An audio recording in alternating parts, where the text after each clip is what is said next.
Check out the Thinking Out Loud Network at thinkingoutloudnetwork.com. Good afternoon. This is Pastor Deborah Curry here live at WadeWorksStudios on Repair of the Breach broadcast. We just praise God again for you all taking the time out on this lovely Saturday afternoon. Kind of chilly. I'm going to give you the weather broadcast. It's kind of chilly outside, but that's my type of weather. I love the fireplace and, you know, the roaring fires and just enjoying and relaxing in myself with the presence of the Lord. Again, I thank you for taking time out each week. And I thank God for many of you all that give us great comments. And again, I pray that you be blessed today on this broadcast. Well, this is my co-host. I'm going to let her greet you in the Lord. Well, hello, world. This is Sean Sims, the one and only. If there's another, then she's a phony. All right, now, she let you know. Okay, and she's real, you all. Oh, my God, she's real. All right, now, today, you know, I tell you, I'm led by the Spirit of the Lord on what he does and what he does in our lives. And we're in a catastrophic time now. And I told you last week I don't have time for political advantages or disadvantages or who's going and getting ahead. Like I said, I already know who's going to win, but I give glory to God because what we must understand, and I'm going to let my broadcaster over there get this song ready, and I'm feeling that it's fit because I usually do not play any music, but when God gives me something and tell me to play it, then I play it. You may not ever hear any more music ever again, but I was listening to this song, and the power and effect behind it is what emphasized what we're all about today. Okay. We're always talking about how can we do this and how can we do that and why is this going this way and why is this going that way. What we must realize, the body of Christ, which are the believers, we are more or less the fruit that sits on a vine that cannot be hid. I spoke about this many weeks ago. We, the church, is patterned like a lamp that has many mechanisms. And many of you all, because in this region we have Georgia Power, which is Southern Company, and we have power. And in order for us to get energy and an effect of what we already have, we have to plug into that effect, and that's the power. We as a people of God should be full of power. That's what's going to cause the mechanisms, what's going to cause the world to change. And we wonder why more and more nothing is happening because the light is becoming dim. And we said in Matthew, in fact, Christ told us that. That's why he sent us here on purpose. Again, that word keeps signifying us what is our purpose. If you are not in your place of purpose, Christ cannot be glorified. So that lets us know, according to Revelation, we're getting lukewarm. So the lights are constantly being dimmed by our disobedience and rebellion. But I happened to hear the song, and I told you all that the song I love, and I don't love the secular kind, and I know many of y'all, when y'all hear it, the first thing will go to your mind is Luther Vandross. But this is not Luther Vandross. We are talking about the power of love that comes only from heaven, not the eros kind, because that's our problem right now. We're talking about the love of Jesus Christ. He is the light. Now you understand what I mean. Whenever something affects me like that, because I know that our life we live is really supposed to be the depiction of love, and that's Christ. But the power of love can change anything. You can, if you have the very abundancy of love in your life, you can walk in a room, and the whole effects of that room will shift. And it changes. That's true. And see, that's what we've lost as the ones that confess that they are Christ. So, this is something that's serious. And sister, now I'm asking you to chime on in. And if the other sister want to get over to the microphone, that's how we do it here. Okay. But I feel it because that's what's going on now. We're just seeing all this hatred in the world. That's exactly. And that's a problem. That's it. And see what happened in many of the body of Christ, because it does. That's true. That's what's happening. And it disturbs me when I sit and I hear the believers, and understand it's not anything to slightly throw shade or anything on it. But when you hear me say, I'm not in it.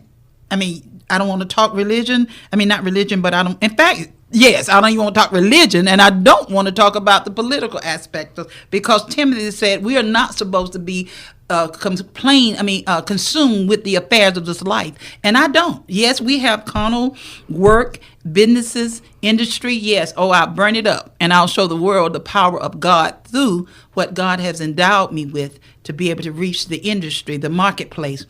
Jesus got so angry with the church when the church brought it inside the house of God and he whooped them out of the temple. So understand me the differences of what I'm doing. But no, we're supposed to be so full of Christ, the love of God, the power of God, that when you walk into a city. Now, I'm not saying everything, because sometimes when the Holy Ghost walk into a situation and it's not of God, it'll cause disturbance. Because you remember many times, especially with the religious sect, those that say they got God all like they should have it. And I think some more or less quote this like a bag of chips. They have it. What's that little quotation? They say everything like a bag of chips or whatever this people use those quotations about. But sometimes if you more or less disturb what that situation is and it's not according to what man wanted, it'll cause chaos. And really, something that had this week. That's what we're into now. Chaos. Talk to. So I'm saying that's what's happening now. It's chaotic all over. Yes, I'm hearing more people of God, as well as I say it, religious folks. We keep saying evangelicals, but the Christian people that profess that they know God are supposed to be Christ-like, because that's literally what, when you hear people say Christian is supposed to be Christ-like. But they are fussing and calling folks' name, and I'm like, okay, wait a minute now. What's coming out of you? What well is inside of you? Is it the well of your mess, or is it the Spirit of God that's supposed to come up bubbling out of your belly? And I when people start talking about the political stuff, it's like a switch in my mind. I click off, because I'm like, okay, and I hear God say, I'm not in it. And whenever I hear the Spirit of God say, I'm not in there, I don't care how good you talking about it, how good you sitting and trying to depict it to be. But I think it's embedded in our minds. Every time you turn on the channel, I don't care what channel it is on the news, all you see is all that negativity. It's so much good going on, but it drowns out. They think, oh, well, no, this is not going to sell. There you go. It's ridiculous. So they got the power that they can change it, but they won't. They want to keep showing all that negativity. And they do. The ones that are doing more of the talking, which are believers, do you not understand? Because they give them the power when they're showing all that negative stuff. But see, they don't understand the power of this word. And that's what God has been saying. He said, do they not know they have the power in their hands? Just like the word of God was the power walking in flesh, wrapped with the power of God himself came down. Do you not know you can speak things and it'll change? Right. I believe that. It's like they forgot. They have that power. Because if somebody comes in the room with that negative energy, all of a sudden it's like jumping on you. But think about it. It's the Spirit. If you allow it. That's it. If you allow it. You're talking all this anger. Or if you always listen to somebody that's negative, and all of a sudden you start talking like they talk. But I just if you're around it, you allow them to be around you. You wonder why I just exhale and get on out of there, because I don't have time for it. And that's why, in a sense, I'm glad I'm not married, because if my husband was this way and I was that way, if I did believe in political ranchings, I would just turn around and say, okay, babe, I'm going shopping. I'll see you later. Right. But no. Or just make that a house rule. Don't bring it in the house. That's exactly, because not if we believe, we shouldn't even be worried about who's the left hand or the right hand, because there's a lot of right hands over here knowing they over on the left. So that's hypocrisy already by itself. But we just praise God today, because today is about love, and that's literally what it is. But when I was sitting there in my home the other day, and God spoke something, because I was thinking about some things that we were getting ready to do, even with the ministry, and things that we're going to do further on with the different shows that we're going to do in the industry of the 255 channels that God has opened the door for. But I heard my daddy just as clear as today. She said, daughter, be not conformed to that. And I said, okay. I heard it. Again, I told you how he talked just as real to me as you and I talk. And I said, okay, be not. He said, no. He said, because I didn't call you to conform to the images around you. I call you to be unique. You're a peculiar person. You're a vessel unto God. And my first mind went like, Dad, they are too, they're my sisters and brothers. But there's a reason. Some sisters, like in the house, we have a house full of children. I know we had like 8 people in our family. Each and every one of us were not the same. Right. But we were of the family. Everybody different. There you go. Yeah. And see, if mom had told some to obey, everybody in that house ain't going to obey. Right. So still family, but most of them come any kind of way they want to. I'll leave it just that simple, because now you can know us by our look, our resemblance, but many of us are so different. We are so different in a household. And that's what I'm noticing now in this last day that we're in. But when he said that, because he know my heart is after him. It's after to please him. It's whatever he desired for me to do. God, let my will be your will. I don't want my will. Because see, what in this world, what can the world offer me? He can't offer me nothing. And what God has made himself to be real in my life, it ain't been nothing that when I walk according to his will, when he asks me or he tell me, because he don't have to ask me anything. He can just tell me, and I will submit to God, because I don't want to displease him. And that's why I love a lot of things I went through in my test and trial. Many people would not have accepted it, and many would have accepted and let the whole world knew what they were going through and who did it to them and how they did it and everything else. And that's the difference between a child of God. We may go through stuff that the world may not ever understand or know who it was that did it. But the world, once you do something to them, on the TV, on the phone, everywhere else, honey, you know what he did to me, you know what she did to me. We're the difference of it, because we understand. I would not have made it if it had not been Christ. If it had been Deborah, I wouldn't have been able to endure it. I never would have been able to take it. But the love of God that's inside of me caused to be that blanket, that comforter. The one that he said, I must go away, but I won't leave you comfortless. I'm going to send another comforter to you. And that's why when you hear me talking a lot, and I'm hearing people say, oh, I'm full of the Holy Ghost, and I may laugh humorously, but I'm like, no, you don't. You don't have him inside of you. And I'm not doing it as a judgmental state. It's like, what if you was to sit there and somebody would say, you know what, I'm doing this way, and you know it's not depicting what that person's supposed to be doing, you're going to say, no, it's not the same. If you saw someone doing it and you saw somebody else doing it wrong, the first thing you're going to tell, like an actress. Just call them out. But I'm saying, like an actress, if somebody tell you to do a script and they're doing it wrong, the first thing you're going to tell that person, they ain't doing it. He said, it's not believable.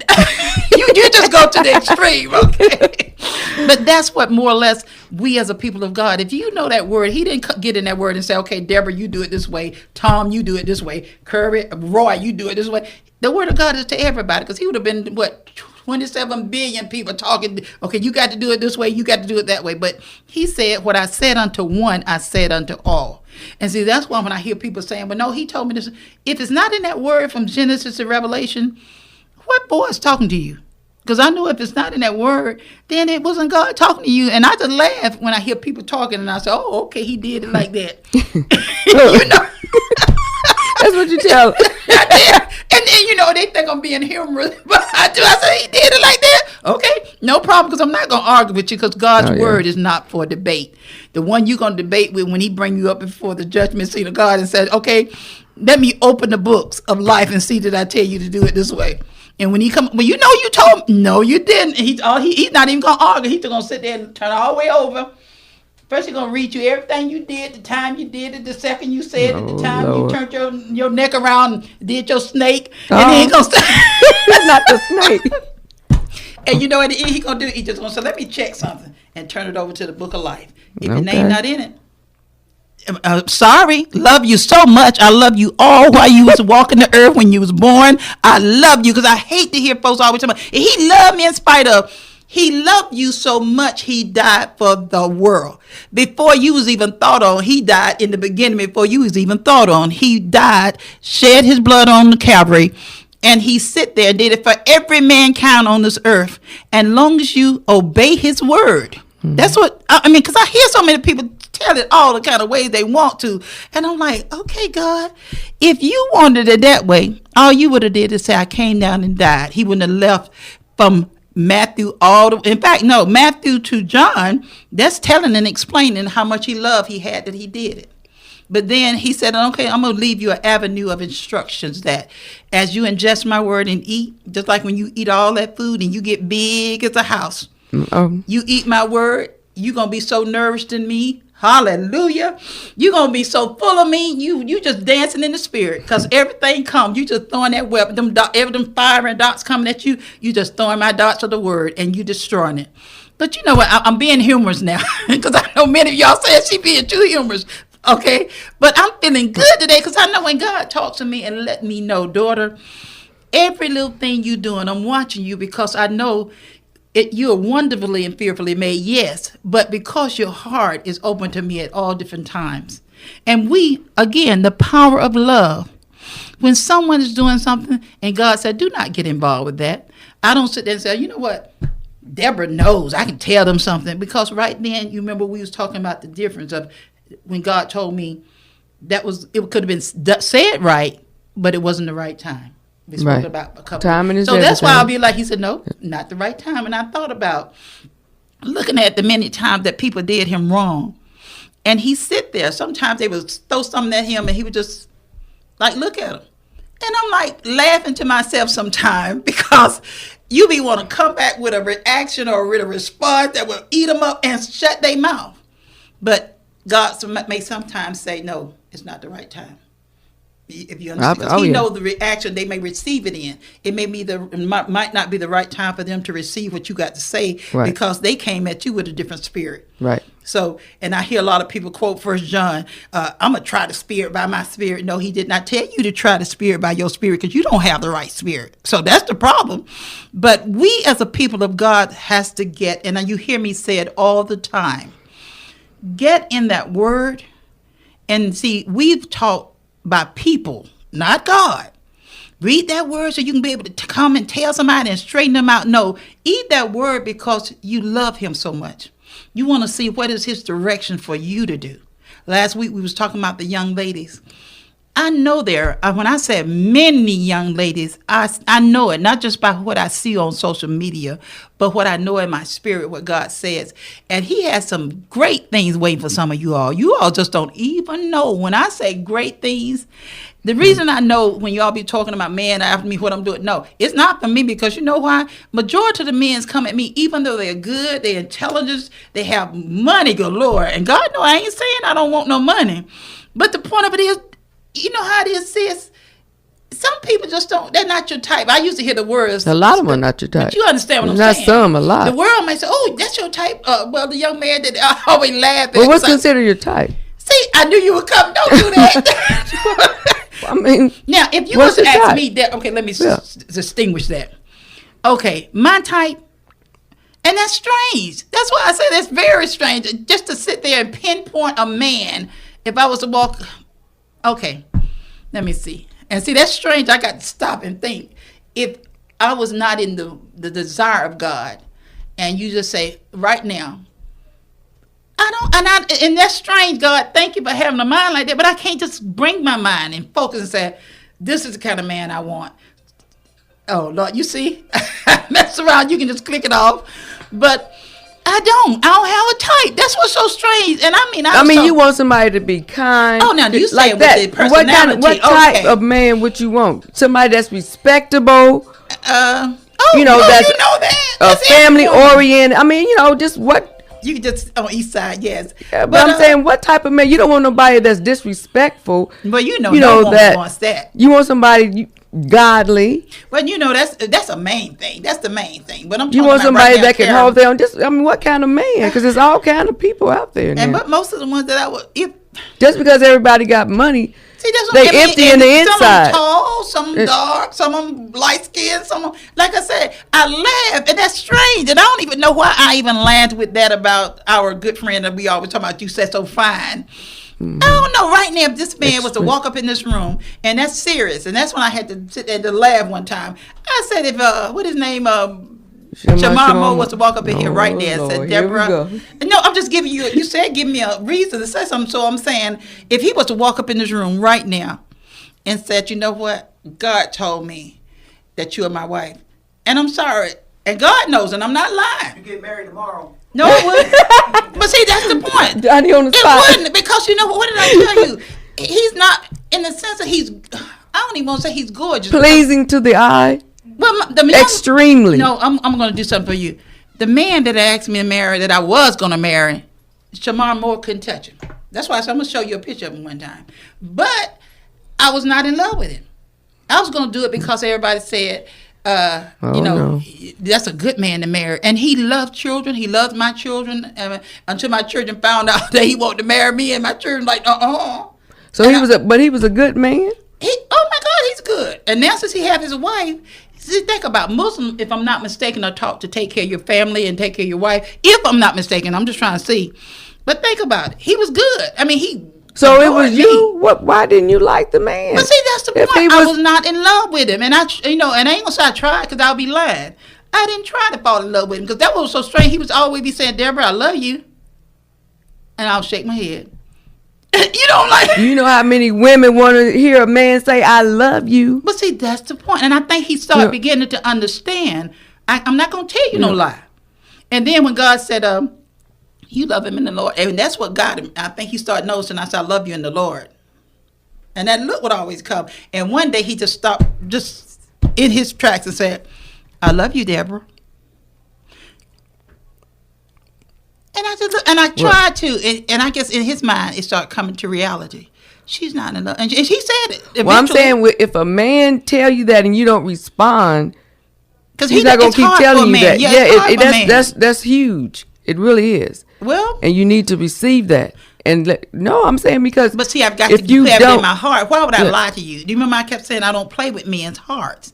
And see, that means playing with your heart, because just what you just said, he would have to care more about me. I just said love then, but I would have to love him to say I love you, because then it's like a fish catching, a bait. I mean, I would say, we almost there. We're not quite there yet. I would say something. But see, that's what made him know. I guess that's why she's so hard to get her to say, I'll marry you. Because he would always, when you going to let me marry you? And I'm like, and I couldn't even tell him. And then one time I was leaving the courthouse one day, and he said it on the phone, because he was wondering. He said, I've been leaving messages for you, and I wouldn't answer him. I said, I'm so busy. They have me at the courthouse all the time. He said, that doesn't keep you from returning a phone call. And I said, but, I'm just tired. I just get home and I just fall asleep. I don't care if you working 23 hours in a day. You're going to take time to deal with whoever you like. Maybe that's what we're saying now. So you just wasn't interested. Because I was in love with God. Because you all, yeah. That's exactly. So that's why I asked God, and I'm sure ladies, beautiful ladies that I see every day, like this, like this gorgeous lady, when she walked in this room, I'm looking at her like, ah. Her name is... Tamiko. I better remember this.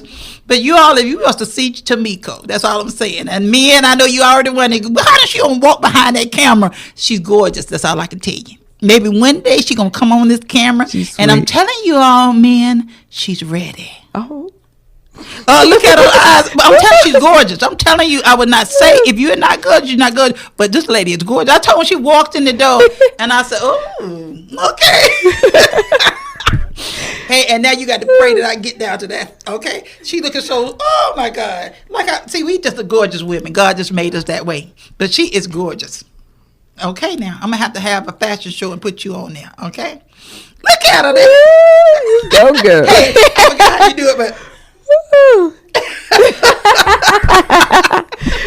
Oh my God. But see, that's what we were saying now. The world is ready to experience love. And when I'm talking about many times when we say love, the first thing someone thinks is like in the bed. And that's what I said going back.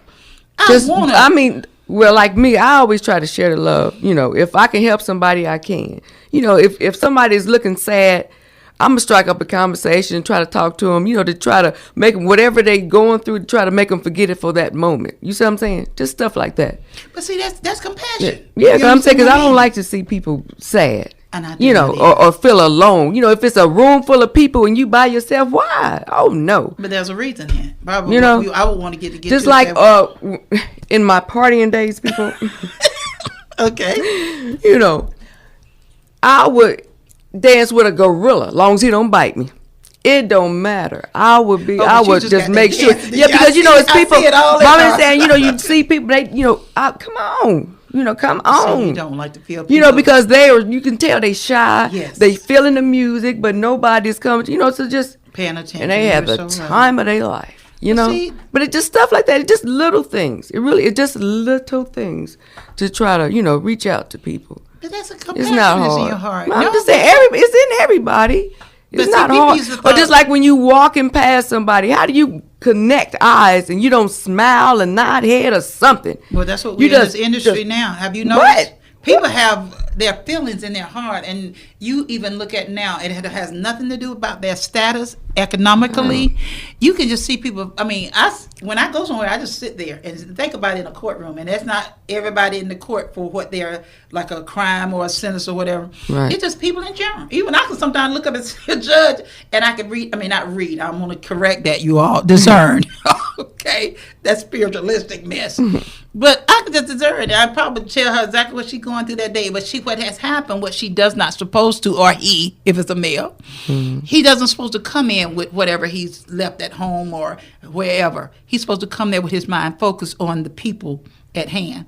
But sometimes I can look up and see the judge, and he just brought everything from home, or he's thinking about what was over there. But we as a people need to understand, and that's what I continually emphasize. In the morning, what you should do, ladies, even during the daytime, and I noticed that we're doing more about self now before we even realize what we are here on this earth again, going back to purpose. We focus so much on doing than what we're supposed to be doing for God. If we was to ever get up in the morning and say, God, you know what, this is a new day. First, I thank you for you giving me life, health, and strength. But now today, God, order my footsteps, and let me know what you have ordained for this present time. If we was to do that, do you know how much change your whole life would orchestrate into doing and being and becoming? Because God has already foundated you to be doing something. Women, sometimes the reason you miss your husband, because God makes, if you was to do that and say, God, today is a purpose. Now show me the purpose of this day. And do you not know God may let you walk right into your present day? And that means whoever God has ordained for you. I mean, the situation with me, I never did ask God for a husband, but because God has ordained me. And let me tell you how God worked that out today. I was in my word today. And I said, God, many people always want to say that you will not lead a lady or man to one another. And it's in the word. Even though I've read it many times, 40 years past, he sit there and took me to the word when God had already told Abraham about his wife. I mean, that who Isaac was going to marry. And that's in the word, you all. And that's why I keep telling you all, ask God to lead you to your purpose. God had spoke to Abraham, and before Abraham died, he told his servant to do this in order to go get Rebekah for Isaac. And sometimes people will tell you, I've heard preachers say that. Well, no, God not going to always do that. It's man to go find a wife. If a man literally go before God and say, God, lead me to the one that you have ordained me, that you may be glorified. Do you not know God, if he did it once, don't you know he'll do it again? Right. And when he told his servant to go, and he told him everything, what to do and everything, and how he would know, because he asked him, well, how would I know that's the one? Many women come down to the water well to draw water. But he told him just what she would do. So ask the audience. What? Okay, audience, I see them coming. Your beautiful ladies and men. Sean is looking at your questions. And what do you think? And you all, we just waiting for our beautiful audience to communicate with us. And it's, you have her answer. And then our beautiful lady over there, I think she can get on the, I don't know if she can. Can you get on? I'm seeing the lower table. Okay, no, yeah, because they have already. Opposite scroll, but they shouldn't do the picture. I just see this. Yep, there. Come on down. Okay. Yeah, there it is. Oh, okay. So that's why. Okay, no, so because he was trying to put it back up. That's exactly. Okay, that's what. But okay. So Carrie said hello, and then Jean said hello, and God bless you. okay, hello, you all. Do you all have any comments to us? That's what we're doing. We're allowing the audience to come in and ask whatever question, comments. We are going to relate to you all. What you feel? But I know it still goes back to the Word of God. God will automatically order our footsteps, and that's what my desire is. And it should be each and every one of us to seek God in whatever we do. And see, I love being a lady. I mean, I know something about this week's supposed to be some kind of Pride Week. Is what they call that, Pride Week? What is that about? What? You know what Pride Week? Because they said this is the week of Pride Week or something. It's Pride Week is for the LGBTQ. Oh, that one. Oh, okay. But no, that's what I'm trying to tell you. It's like I thought that already happened. it happens multiple times throughout Oh, so I guess they see that now, already had happened. and that's Okay. strange because this is what Genesis was talking about when God separated Abraham and Lot and all those. But anyway, we're not going to go in that direction today. But literally, God was getting ready to fulfill the word of God that he had promised to Abraham. Now, he was going to make him a person of many children. I mean, children he could not count. And we looking at the situation now, we are people, and I heard some person say, we are mass people. Yes, we are. Believers are mass. I mean, when I say mass, we are. We believers. But what God wants us to be is to be such a mass that you are not known by the car you drive, the money you have in your bank, or your talk all the time. But let your light so shine that the world can see Jesus in you. I mean, I remember, maybe about 15, 20 years ago, and still now. Because people will walk into a room, and I'm not talking about because they had their dress so long and they sleeves so long and all that, and their hair all certain kind of ways, and no earrings and no makeup and everything. It was just something about a person. I mean, I'm telling you, and I experienced that a lot. But I thank God because I could never, ever, ever, and I'm saying it again, never, ever, ever take any kind of credence from anything that I do because I'm just Deborah. But when people come in and they'll say, most of the time they get me mistaken for being a movie star, and I'm not trying to be funny. They say, I know you, but understand the distinction what they be saying. Who are you? Who are you? And like one time, I got a lot of baby on plane, and I wouldn't push it away either. I would come on, and I would sit in my little regular coach.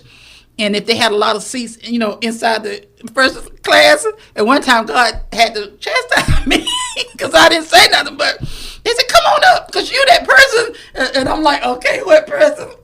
And I knew I was, I knew I wasn't. And they said, come on up. And they put me in the first class. Oh, my God, I was being treated so good. And then I said, who am I supposed to be?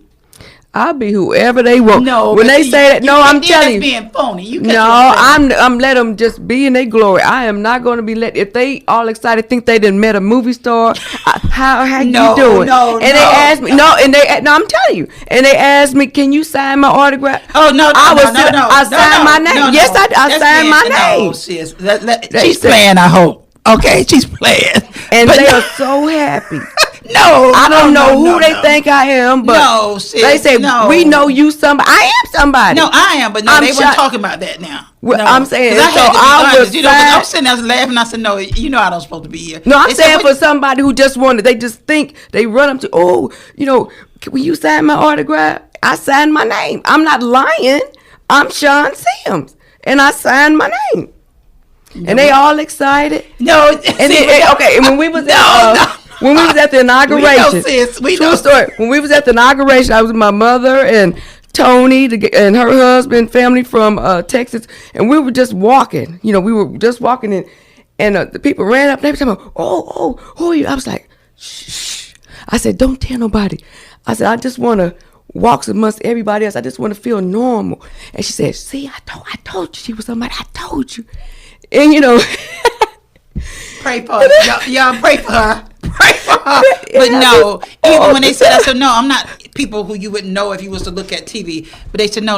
And then they would. So what did you tell them? No, I'm going to tell you. Because I call every name that everybody have distinguished me by of saying I look like them. I even said, because I know everybody used to thought I was Vicky Winan. I said, no, I'm not Vicky Winan. They said, I know Vicky Winan. I get a new Vicky Winan. But no, I said, no. They said, no. And then they said, this is what caught me, because one Christian lady that was on there, she was about, like standing over there where the steward just be, and she was just watching, and she came over right where all of them met. She said, no, you are somebody. She said, I can't put my finger on it. She said, but if you're not that now, you getting ready to be, because you getting ready to walk into something that you'll be known around the world. And I just looked at her, and I said, I received that word. Okay. And she said, I'm just telling you, it's all on you. She said, and she said, I'm not talking about how you dress. She said, because you short, lady. But she said, it's just something about you. She said, it exudes out of you. And I just said, that's all I can say. But many times I go places, they would do that. And I said, and then the Lord said, no, you are who you are. They said, because they see me. And that's the only thing I would give the glory to, because what we fail to realize, and I'm telling you too, that's why I say there's something in you that, and I keep telling you, get in that word, girl. And I'm serious, get in that word, because once you get in that word, what you already have now is going to personify it. And I'm telling you, it's there. Because it's there all on you. That's all I'm trying to tell you. It's all on you. But get in the Word, because the only thing will happen, like I'm saying about power. Power opens the effect of what God want to use you for, because then He can start getting the glory. And then you ain't gonna be talking about, I'm somebody, because you are whoever they want.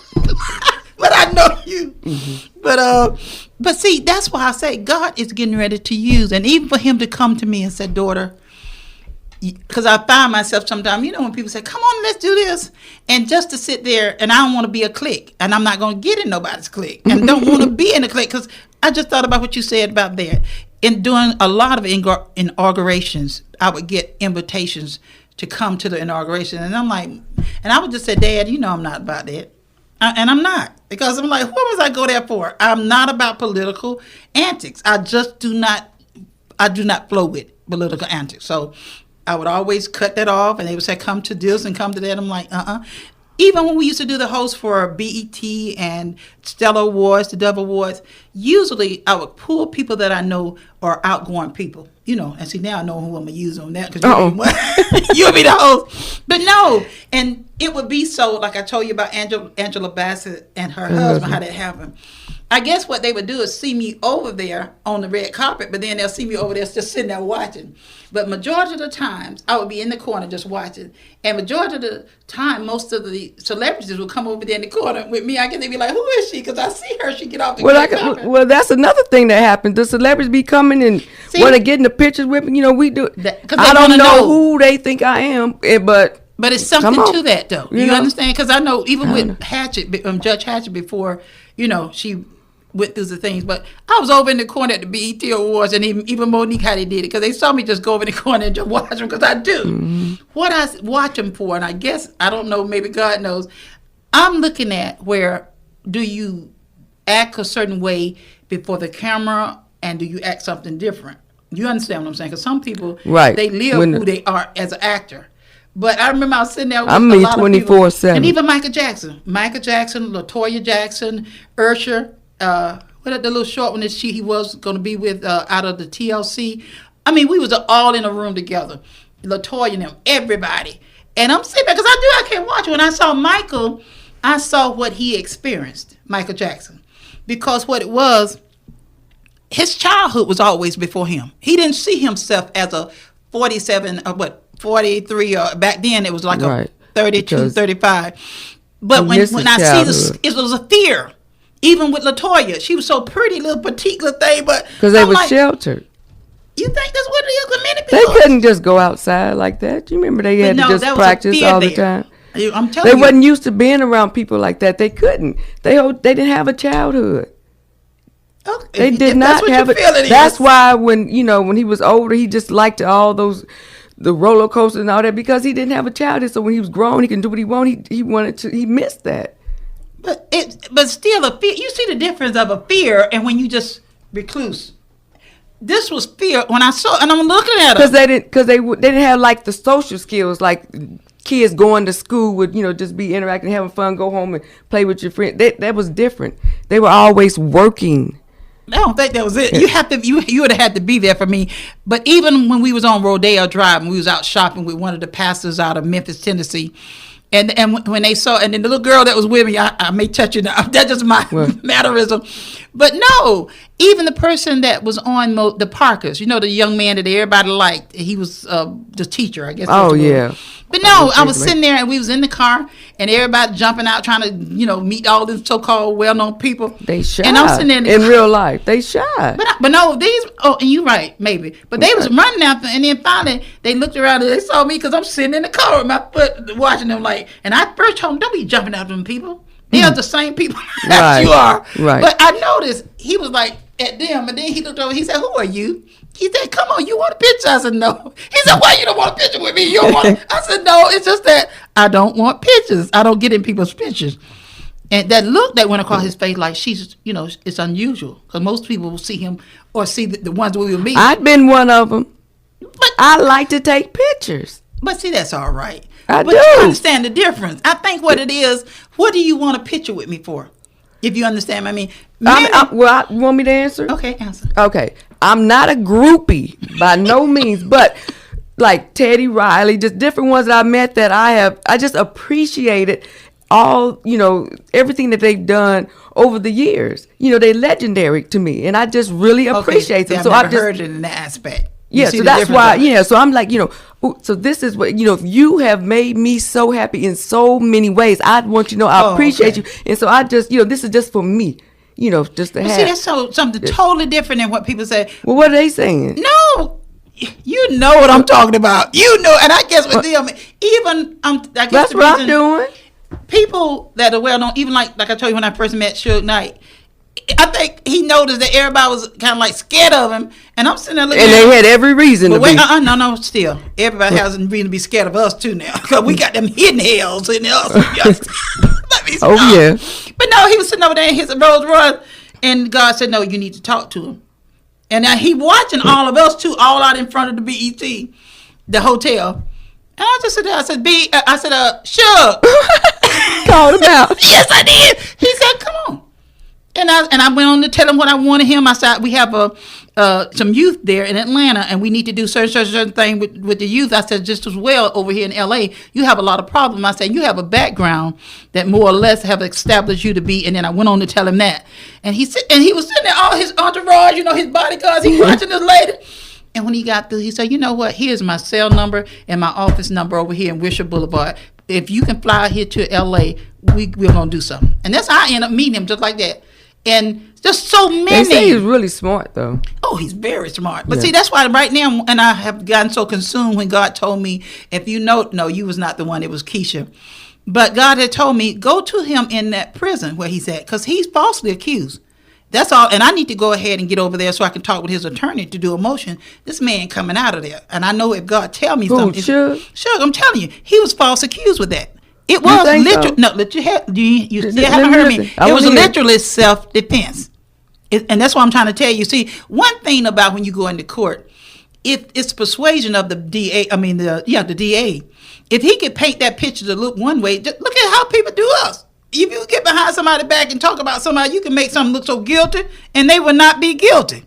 But I thank God, it's not Deborah, but I tell God a lot. He lets me discern when folks just talking, and as they're talking, it's like a puzzle.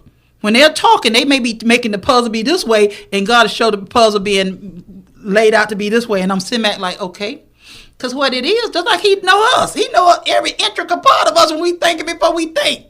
So when we're talking, and I'm sitting here looking, and God showed me everything what happened, and as he was talking, and I don't know if anybody know that picture. No, let me not say it, because they'll say what she doing looking at that picture on TV. But oh Lord, no, I am, because I don't have nothing to hide. One day I happened to sit down when I got in early one day, and if anybody heard of The Medium, that blonde-headed lady on, I think is whatever channel that is, but you know what I'm talking about. She's blonde-headed. I love that blonde-headed lady.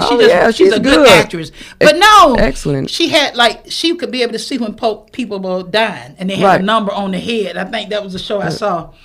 And she would know, and when people talking, she would know that you get ready to die. Mm-hmm. That was the situation. But that's what I'm saying, how God would just show it to me. Even now when I be talking to people, and maybe that's going back to what we said about men, I guess that's why I can't tell you what kind of man I would want. But I know he better look good. Oh. But you understand. But beauty is within. Did you hear again what I said? You said he got to look good. When I said good, don't mean that he got to be tall, dark, and handsome. Do you see the difference of it? So what's good? Girl, don't go on that red. But no, it's just something. God gonna have to show me that why I'm like that, because many good-looking men, I've seen so many. Remember, what looks good to you ain't always good for you. You forgot what I told you. What I look at him is in the heart. Maybe that's the heart. Okay, so you said doesn't look good. That maybe that's what it is. Their heart must be deceitful and wicked above all things. Maybe that's what it is. Maybe what I'm seeing is just something. Well, maybe you can feel something. You can feel with something. You're right. You can maybe you're feeling something. But I haven't seen a man. And women be telling me, you lie. And I said, no, I'm telling you, I haven't seen a man. I decided, but let me stop lying, God. It's just only one, because I ain't going to lie. Oh. And I don't know why. But that's the point. I'm going to leave that to God and God only. But we as a people, going back to us again, people who we meet, there's purposes. I just don't believe we were put on this earth to let so many people go past our life and we don't intersect with them. You see the difference? Do you think that in fact, you don't know who I'm talking to, but I'm talking to this beautiful young lady over here behind the scenes. But She just keep hitting up. No, you are. I'm serious. If nobody else don't tell you, I'm telling you. And maybe I'm looking at your heart too, but it's outside too. Okay. But no, I'm saying when we get up in the morning, I just don't believe God to sit there and put us on a ritual just to walk, eat, do our lunch break. I believe it's people that's going to intersect with us during the daytime that something should expound Jesus. If every day, some kind of way we do not affect a person's life, we have not done everything we should. Yeah, you see, that's what I'm saying. And it's like, even when I be sitting in my house, and I know I have to. And I'm guilty of that because I'm like, you know what? I've been so into trying to take care of other things. I said I need to start checking on different ones and make sure they okay. The ones that's by themselves. I hadn't been doing that. I'm like, but what is happening? That right there. You know, even that was now, bothering. So I'm reaching out. I'm like, you know what? And just listen to him because he's gonna let you go do something. And when he tell you, it's not just an impression on your thought. It's something he's telling you. Because I mean. When people, and I'm saying because a lot of people may be really fake on Facebook. You don't know if they really okay. I ain't even talking about that. But God, I just need to see how you doing. Pray for him. Yeah. Or call the phone and see. And I'm saying that in the old days, even before we had cell phone, God would lay each other on people's heart. And you've heard of your mom or you even yourself because you look so young. But you know, I'm keep giving her a compliment because I'm sitting there looking at her. Anyway, we're gonna leave that alone to after service. Because you was preaching up in here. But no, it was back in the old days. I would maybe doing something with the family, and all of a sudden, a thought was like, pray for sister so-and-so, or pray for brother so-and-so, or pray for the situation that it happened this way, or pray for your pastor. And then every time it came up that they may even come to me and say, I felt your prayers when I was going, and I said, okay, God, that's what you did. And even people you would hear in their testimonies, but it got so I guess congested with people lying so much and testifying. You know how they finally said it. We cut out testimony service because you would see the move of the power of God. And now I don't know what's going on now with the body. Even now while we're going through this COVID situation, like I said, we talk so much about everybody else and political. Everybody talk now about political and what's going on with the people out there that's going through things. I believe about half of the people who died did not have to die that early. That's all I'm telling you now. Because if we that are believers of God that has the power of laying on hands and speaking, you have to discern the voice of God to tell what spirit to curse. Curse the root of it, just like Jesus cursed the fig tree and told it to die. See, we don't understand the power we have in our lives. That's literally what it is. Some things God would sit there and say, curse it. And people say, well, no, God said bless and not curse. Understand what God is saying and why he's saying it. Certain things has to be cursed to just like a root. Let it die. You got to go. Some of the sin in our lives need to be cursed out of our lives because that's what's causing us not to bring forth fruit. If you understand my meaning. How can you be connected to a vine that's continually fruitfully and you're not being fruitful? I don't understand. I come before my dad all the time and say, Dad, if I see that I'm not bearing the fruit that I, like even when I tell you, if I'm sitting there and want to say something, I know I'm being real. If I'm sitting there and somebody do something to me and I look up and I hear Dad say nope, because I know Deborah done raised up. If you look at you. But you understand? Yeah, because Sean pops up. That's it. I don't see. It's just the same. I don't see it. No, she can tell us. What is Lorraine? Lorraine said hello, ladies. Hello, Lorraine. I wish you were here so you can come on and talk with us. But anyway, we're going to talk to you later, okay? Yeah, Lorraine is good. That's the one that has the book. Oh, Lorraine, you make sure you reach out to Sean if you want to come on and we can talk about your book. We're available. So we're going to get, you talking about the Lorraine Trimmer, the mental aspect of it. Oh, hi, Lorraine. We're going to get to you because we know so many ladies are going through, not only ladies, but men as well. And they just that kind of person who recluse and they just have it in their heart. And there are a lot of men because some of y'all women have hurt their heart too. Let me stop. I'm being Deborah now, Lorraine. But there are many women that hurt men's hearts. And that's why now they like scared of these women. And then because at the time, I'm being honest, you all so full of lust. And I guess you say, some of y'all are cursing me out. I know you are. But it is. You sit here full of lust instead of just saying, Daddy, I got lust in my life. And right now, no man is going to come toward me because they want a woman they could trust that's going to hold their heart dear to. But anyway, we're not talking about you, Lorraine. We're just going to have you on. Seriously, I want to have you on too. because I was telling them I did have the opportunity to go in, and I'm gonna give you an elaboration of what happened. But in this therapist with my granddaughter, I think what happened, it shocked him, because when we was talking, it was a male therapist. And he just knew he had it all good. I mean, sitting back in his little chair and everything, and I'm sitting back watching him. And I guess because he did not know why I'm watching him, it was just a discernment, like a wheel turning. And God was showing me everything about his life. And when he said something, and I said, oh, I called his name. And I think he felt something anyway. And I ain't talking about no physical, but he felt something spiritually, in the sense where he knows me just sitting there watching him.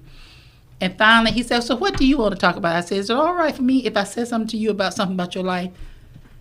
He said, oh, like that, just like that. Oh, I said, no. I said, the reason I want to ask you this because you, and then I started telling him what he was going through. Oh. And he kind of like, you know how you get nervous. Like, okay. And I said, no. I said, the reason I'm saying this, I said, because I know you have to do your job. Right. I said, but let me tell you something, where you went into this aspect of your life because this is something you desired. I said, I remember when I was a child, I always said I was going to be a psychiatrist, and I did. Okay. That was what I wanted until I told you, I don't know if it was you, I told it on the radio station one day. I went to, it was in my hometown, I was getting ready to go into school and do all that, and messed around, and when they told me that I had to do 6 months of in-house hospital in order to be writing subscriptions and stuff, I had to go in there and be an intern. And I didn't even know I was just, don't like blood, I don't like nothing. And I messed around and ran to the hospital one day because somebody was there. I forgot who it was I was supposed to meet. And when I ran in there, I heard all these sirens coming from everywhere. And in my mind, get away from it. And ran right into the freight elevator where the body was going. That had been in this. And I'm in there with them, and I almost fainted. Oh, you didn't. And they said, you don't supposed to be in here. I said, but I didn't know that, though. Y'all should have told me if I got in here. So when I got back to the counselor, he said, no, this is not your field. He said, I believe you would be a good one. He said, but no, if you cannot stand that, he said, you cannot be a psychiatrist. But why did you have to, No, it's 6 months you have to. I don't know what it is. You have to do medical training for 6 months. But see, going back to what I was saying, though, but that's all what we're talking about as being vessels of righteousness and vessels of faith and trusting and doing what God wants us to do. And like I said, it's... Tamiko. I want you over here, though. I want you. I don't know who I want you to be. But you have to look at the cameras and stuff. But no, it's just we as a people of God, again, coming back to what we said. And I know y'all going to have to just work with us. But we as a people of God, we have to submit ourselves unto the things and to the heart of God. And I think that's our problem in these last hours we in now. We don't seek God's heart. And I believe we should love God so intensely that we want to do when we want to find a man to love and give all ourselves to him and everything, because I don't believe I could, and I'm serious, and I'm gonna ask you the same question. I don't believe I could be that effective wife and something you said 3 weeks ago. No, I want you to bring it back up, because you're going to bring it back up. You remember when I said, because you have to submit yourself to your husband as unto God. So how could I submit myself unto a man that's not totally committed to God? Women, you got to understand. That's why I say get back to that word and then ask God. A lot of you all want men, and you wonder why you come out in these nasty relationships, because you just want a man to fulfill that desire and to make you feel good. And it's not about that. And she said it more like, she said, you may run into that crazy man. You know, he done wheeled and wined and dined you so per se. And then he wants you to do stuff that, you're not ready. In fact, I'm not certain things. But you said it. There's crazy ones out there. Yes. Now you understand what I'm saying. Okay. Yes, it is. So basically, you just got to learn to just have inner peace. Once you find inner peace, and hear God, everything else will follow. And you're not going to get peace without God. Again, I have to come back to you. If you're seeking more about a man than you are God, you're out of the will of God. You're out of the knowledge of God, because you're trying to say, let me do it myself. And I think that's our problem as ladies. We can never, ever fall short on our looks. I'm talking to you all that's beautiful, and you feel you're beautiful. You look in that mirror and you say, yes, I got it going on. But the point of it is, if you love getting a man more than you love getting God, because that's your dad. You always hear me say my father. Literally, he's my father. See, when he came to the earth to die for me, that was for my sins. But then when you're born again, you're born into a family of God, that God becomes your living, breathing, spiritual dad. And he watches over me. I'm telling you, when I sit there and gave myself to God and told him, Lord, keep me. Do you not know he keep me? And that's why right now I don't have a desire or want for anything. When I ain't just talking about money and stuff. But he knew. I said, Dad, I don't want to end up having to sleep with no man for a dollar, a dime. I don't want to. Oh, yeah, I wouldn't do it. But you got weak women out there. See, I told God this. I did too. I said, okay, she's saying a question. Tanny just says, yes, LOL, I love God. I know. See, yes. there you go. You said Tammy? Right, Tanny. Tanny, well. okay, that's hey, it. family. See, that's it. And see, that's why that's something I tell God. I said, Lord, I don't want to be where I've got to trust or want or need a man for anything. And that's why his miracles in my life, I have to give God glory. Like today, I was just so full of thanksgiving because I know what God keep doing in my life. No man on this earth could ever say I needed him for anything. And now I needed my dad to come on this earth, which is my physical dad. He had to present a seed to my mom and brought me in. And I loved my daddy before he died. That's one thing. I love the stance of who he was. Right. And maybe to your answer, your question. When I look at him, I don't want a man look like my dad, but I want a man where he respected my mom so much, and I've never seen another man do it. He respected my mom highly. And I'm not saying we're no perfect man. I don't know. But the point of it is, when I looked at my dad, I haven't saw a man to respect a woman like my dad respected my mom. You see what I'm saying? So that's why you shouldn't let somebody know exactly how you want to be treated. I don't have to let him. See, that's why he don't understand. I'm going to let them know. See, we don't want no misunderstanding. Don't assume anything. But you understand, once God tell me that's him, he going to have to come up straight. You see the difference.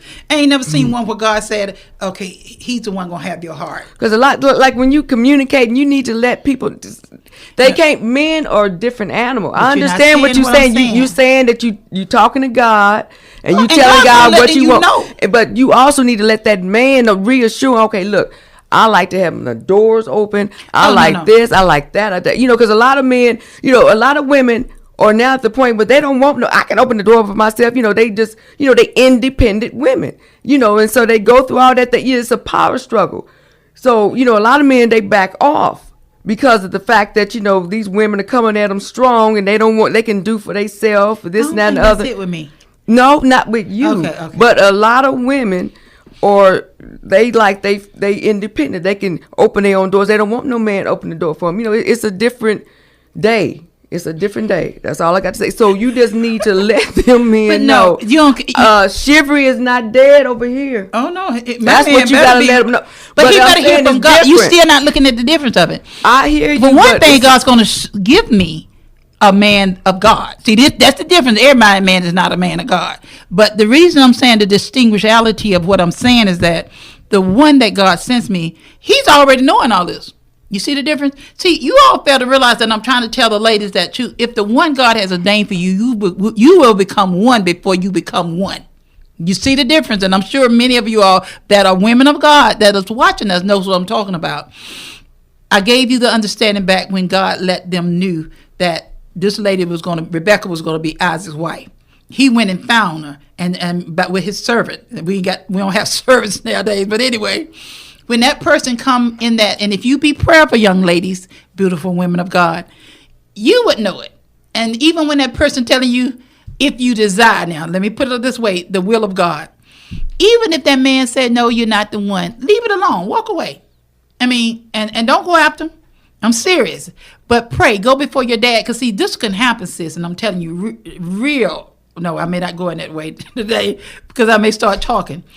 But literally, ladies of God, stay in that word, stay close to your dad in prayer, because that's your communication with your dad. God is your dad, and he's just that real to you, and I'm telling you. But if he tells you, this is the person, don't let your flesh tell you now, because your flesh will talk to you many times. Matthew 6:33. There you go.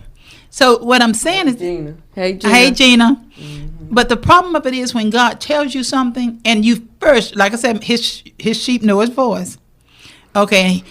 The point of it is, if God tells you something and he said, no, because see, men got an eyesight too, and they lusting. I'm serious. It's here. It's real. God created man that way. Just sit still. But because a lot of women messed up too and going to these churches and all they see is the pastor, they husband, and that's a mess. I'm serious. Because usually 9 times out of 10, that man is not going to marry his flock under him. And seriously. Unless you know beyond a shadow of a doubt he's already spoke to you. But a lot of women, I done experienced this over. Yeah, and there you go. They want the pastor, but it's not the will of God for it. That's why usually 9 times out of 10, the woman that God sent to that pastor is going to come from without. I don't know why, because I can't, figure that out with God's mind. But we, as I'm telling you, he's getting ready to send some husbands to these women, but it's got to be first you examining yourself. Gina said you have many counterfeits. Very. And the only way you're going to know how to discern it is by first knowing that word and hearing God, because he's going to talk through his word. Go ahead, Miss. And then Tanny said we need to be spiritual ready. We need to there you go, how Tanny. to love ourselves. That's what I said. But see, loving yourself is not the way somebody it is, because if you look at 2 Timothy, the second chapter, he let you know some characteristics are going to be about people. And in the last days, they're going to be men, they're going to be lovers of themselves. Okay, that can be a con against that, because if you get so caught up in yourself, what is he really saying back then in the 2nd chapter of Timothy? He's saying you're going to get so caught up in doing what you want and what you want, you can't hear from God, so you would not know his will. And if God did speak to you, you're going to want to do your will and not his will. You see the difference of it? Loving, and it's a reason Timothy said that, because in the last day, everybody's saying, oh, you can't tell me nothing. I'm going to do what I want to do because I'm going to do me. What is that? Nike? Is that do you? Or what is that? Just do it. There you go. Just do it. And people feel like this, honey. I'm just going to do it. I hear that more than anything else. And I'm like, okay, you just going to do it. I hear from Christians. But see, what I'm... first now, man. He'll tell you who's who.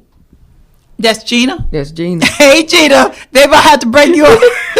That's my... So Gina is from Kansas City, Missouri. So it's about 7 or 8 of us that we still communicate from when we was in high school. All right, and so we Miss all Gina. get together. So they the ones that flew here from Kansas City, and we celebrated my birthday and just had a good time. So we still keep in touch. And Gina's so this is the psychiatrist. No, that's Gina. That's Lorraine. Lorraine is the one that... I'm going to get to know every one of you all. Maybe we're going to have to fly you in. I'm going to fly up there to you all. Tanny Webb is in Kansas City. So it's a lot of Kansas City people on here. Oh, all right now. That's my people. Hey, Kansas City.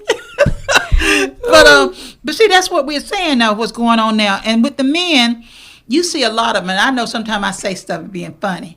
And I don't like to offend people either. But if I say it and I'm laughing, I'm literally laughing. But if I say it and you don't see me smirk, I'm being as serious as attack, like my mom used to say. Serious as attack. I heard that in a long time. But that's more or less what God is. I mean, you don't understand because I don't like a lot of people. I love to beat to myself. That's why when you asked us about flying up there where all the snow and stuff going to be, I love to get to myself. And usually because I guess, like I told you, I'm a romantic. So you like an introvert? You would be more. Not literally, but it just. You would prefer to be by yourself. Yeah, and I'm not depressed or nothing. In fact, it depressed me to be around people because you don't see the difference. No, because I discern people. Now, why would I want to be in a room and I can just about know everything you thinking, even when you thinking about me? Because I'll be tempted to say something to you and say, "What you thinking that way for?" But no, I love it because you know how it is. You want to just be to yourself, and then especially if you're in love with God and you hear God and distinguish God's voice, you want to hear him talk to you. The same way if I was in love with somebody, I want that man honey, nothing but me and him. If all I had to be was just on his shoulder saying, baby, I love you. I look in your face and all I see is you. Let me stop. But well, her husband, he in the basement somewhere, honey. All you gonna hear is the wedding date, and after that you ain't gonna see him no more. You might be hit right on the dime. Let me stop playing. Okay.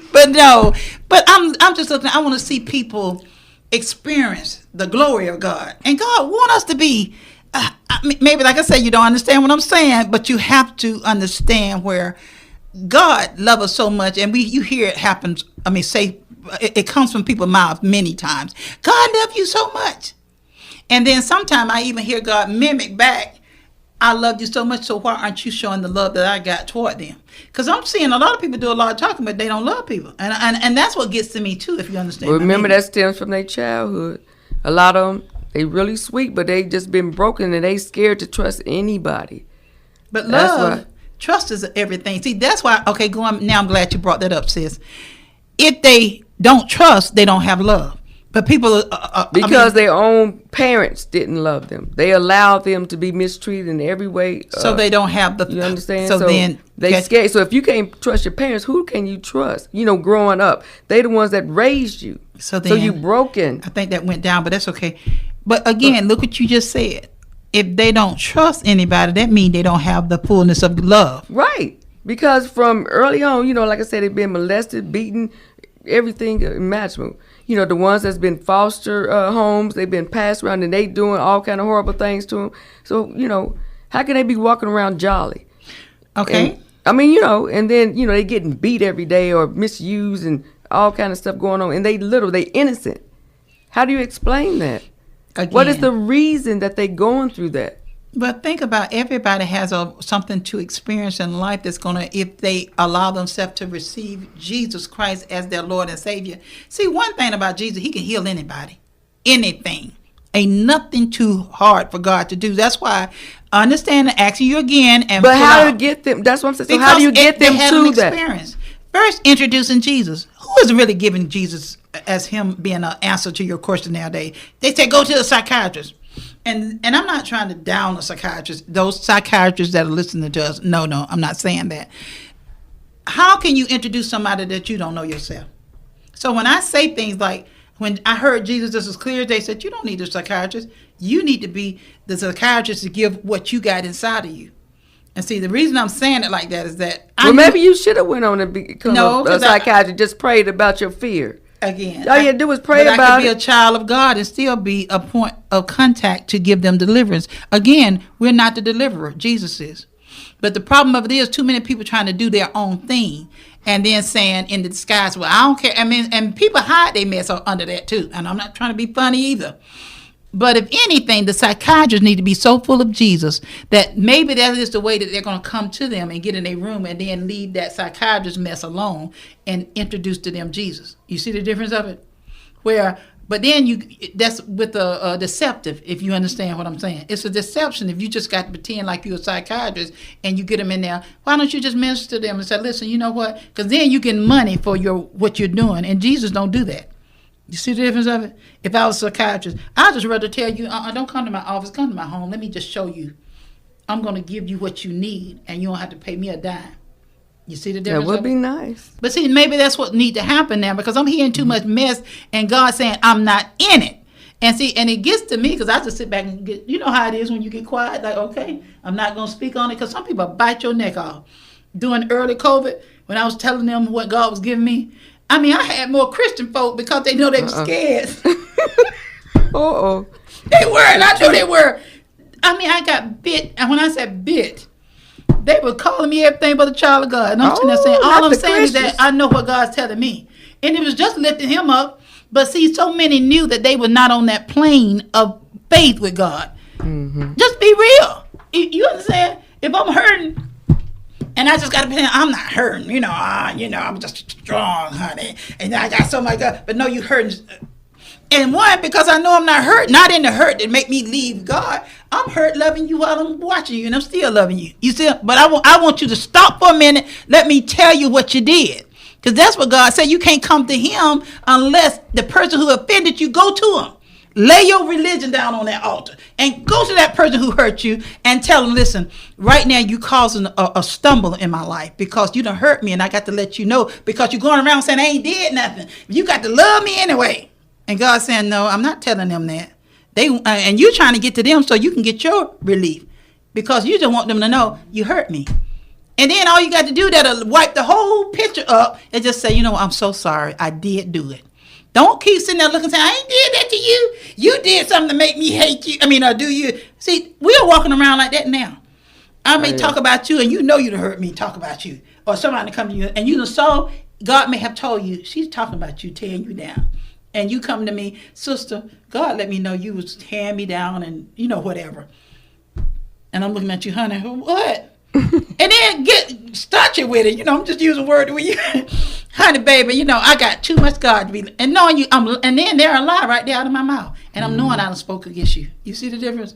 Right. And people hate me for standing up for you behind your back. And I tell folks, don't come to me.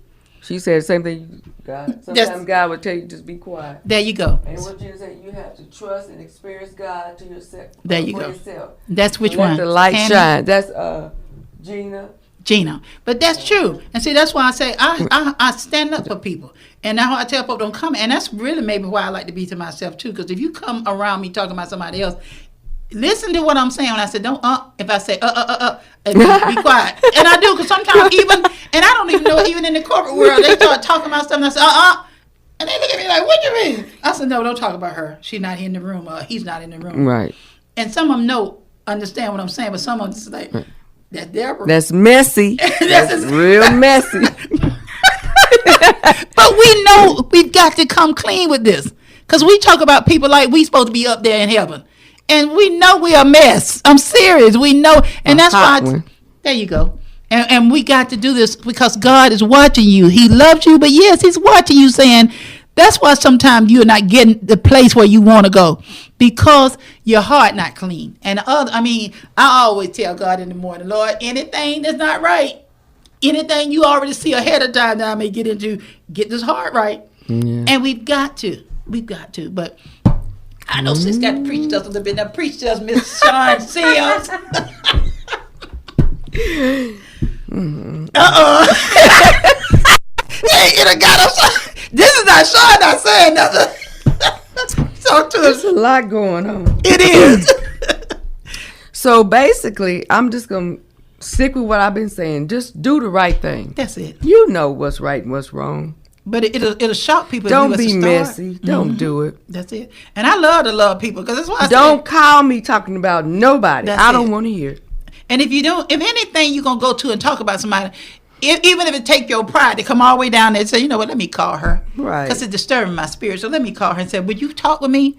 Because you can't do nothing. And then because you may shock her or him or whatever. And say, what you want to talk to me about? So you know what?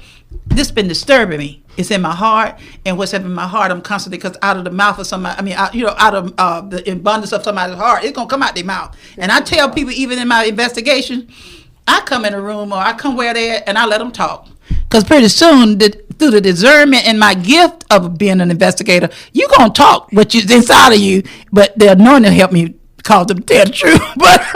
But just let them talk. Just let them talk. That's all really need to be done. So Gina said it's about maturity, naturally and spiritually. That's true, Gina. And then Tammy said, yes, don't be messy. That's it. And if we was to stop that, we'll be oh my God, we'll be so effective on this earth. But ladies, seriously, we have got to start lifting each other up. Yes. It's enough cheese out here for all of us. That's true. And now I'm gonna turn this question to you. Okay, sweetie, what? That's your husband? Danny. Who? Oh, you talking about Sugar? Sugar. Now I'm getting ready to ask her a question, but this is an idealistic type question. You asked me right now, if Shamar Moore was to walk in and say, Sean, God told me I'm your husband, what would you tell him? That'll be a negative. See, now you understand what I'm saying. Because, see, right now her heart is entwined with somebody else right now. You sure now? Because that would be a negative, but I would take a picture with him.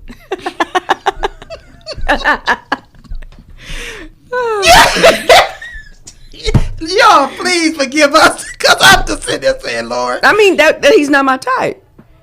I don't like a man that cusses and all that. He doesn't do too much cussing. Now, he does it on the TV. I'm telling you now. I'm getting ready to tell you who he is. Though I'm saying, I looked at the Instagram. I'm like, but he's nice to look at. But you understand what I'm saying? No, but he's very reclusive to himself. But the point of it is on that TV, and that's why I don't understand too why Christians can get on TV and curse and say God told them to get in that show. You all are lying. I'm just sorry, but if you all are so-called actresses and artists, and you cussing, I love Tyler Perry, I'm talking to you. I love me some Della Reese. But she was on she Touched was by good. Angel, but she cussed, and I'm telling Yeah, you now. But in the I love end, she some good- repented. I'm telling you because I heard her. She said a lot of things that she did before she died, and I loved it because I love Touched by Angel that comes on in whatever station. She just is in character, you know. But you don't get in no character and But- cuss now. If that's what you done sold your soul to the devil of pictures. So what I'm saying now, though, literally, we've got to come up as being children of God. And again, because some of you all don't know because you don't stay in the Word. It's the Word that chases me. If I didn't have that Word in me from Genesis to Revelation, do you not know He wouldn't talk to me and tell me what was wrong or what was right? And then most of all, a lot of you all have not been baptized with His Spirit. Because that's the living part of Jesus in you. So that's why He has to give you a conviction of what you do. That's not making you, like folks say, He don't do that. Yes, He does convict you when you're wrong. Because if that's it, I'll be a mess on this earth, I tell you. Oh, my son had come in here for a minute. He is just being bless you all, and I thank God for him. But yeah, it's just so. I mean, thank you. Now I know we needed that. Okay. But I'm glad you did because I was in my mind thinking, okay. But So you saying if I was to be able to get a SAG part, be able to break through, I can't do it if it was a cuss. If I have to cuss. literally, I'm saying according to the Word. But see, right now, the reason I'm not gonna try to put it on you, because then it becomes religion. You see the difference of it. I can give you what's right and wrong, but then that thing has to be in the inside of you. It becomes religious when I'm telling you, you don't ever do this, this, and this, and that. But when it's in you as a living organism, which is the Spirit of God, He's going to chasing you. You see the difference of it? And then that's when you said about every man has a will, what God gave us in the Garden of Eden. That's something where you have to know how to relate to your Father. You see the difference? You may curse today and go to daddy. Because I know it's certain things that I wouldn't do. Like, I don't want to be, be on no pole or nothing on no meat. No, I'm just saying there's certain things I don't want to do. I don't have nothing, nothing against anybody else, but I'm just saying that's not me. I understand what you're saying. It's just certain things. But I'm going to tell you this actress, and I was looking at, CBN, Pat Robertson, and this lady, and I think this beautiful lady, the Shivers, I think that's Tony Evans' daughter, the Shiver, that preacher, that great preacher, that young lady that on, what was that picture that, I know he would know over there. The picture, the War Room, that's what it is. She was on the War Room, Shivers. That was Tony Evans' daughter. Oh, is it? Okay. See, you didn't know, and I didn't know it either.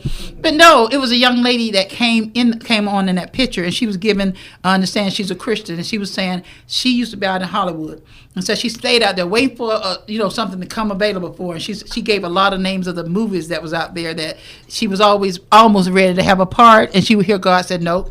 Yeah. Because it has too much of this or too much nakedness or whatever. Right, yeah. She said, and finally she had moved to North Carolina, and while she was up in North Carolina, he had said, I'm going to have something up here that's going to take you and skyrocket your gift. Mm-hmm. And she said she became the master part in that picture. Okay. And I said, oh. But you see what I'm saying? She said, because maybe somebody else can do it and feel all right doing it. She said, but she just didn't want it. Parts that came to her. And I'm my great parts in L.A. where she was at. But I'm just saying, see, with you, because if you love God, sis, I'm serious. I was say I don't even apply for different kinds but no, like that. So you don't see the difference. I was going to tell you, because if you love God so much and you say, God, listen, I know ain't nothing too hard for you. If that's it, give me a part that I don't even have to be doing all this. Then God, see, He's watching your heart for one thing, and see where you may not understand. You may walk right into a big $1 million movie because God saw your heart. He said, okay, I'm going to open that door right what you need. Next thing you know, look at Angela Bassett. You don't hear her cuss too much. Mm-hmm. You see that? And I watched that too. And when she became a Christian, really, you don't see her do too much. And I said, and that lady is known to like Viola Davis? Yes. That's an actress at heart. Oh, my What's the goodness. white lady that I love so much? She played Prada. What was that? Meryl Streep. I love her. I mean, Meryl Streep. And then I love, what her name? Pfeiffer. The Pfeiffer, I think that was, I love her. But see, I noticed most of the ladies, a lot of them don't have cussing parts. And I'm like, that's strange. They very good people, actresses, but they don't have them cussing parts. And I love the email. What's the one with Tom Hanks and, what was that one? Megan Ryan, I think it is. Meg Ryan. See, those type women, I'm noticing they don't do too much cussing on them pictures, but they're good. Another one I love, Sandra Bullock. Oh, yeah. She don't do too much cussing. And I'm noticing that it's a reason there. And then when I heard her testimony how she sought God, and I'm like, okay, now I'm understanding why these women are doing what because they sought God.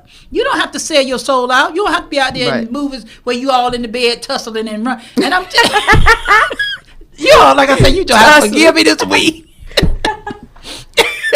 Because sometimes, it's just sometimes some people will sell out. And being prayerful. And my son. Daily. Yes, Gina. There you go. And you see the good ones out there. Sandra Bullock, and then what her name? She started out a mess. The one I told you I love, Maleficent. You know who I'm talking about? The one that does that Maleficent. You know. You know him. The one that about Brad Pitt's wife that they separated. You know who I'm talking about? She beautiful.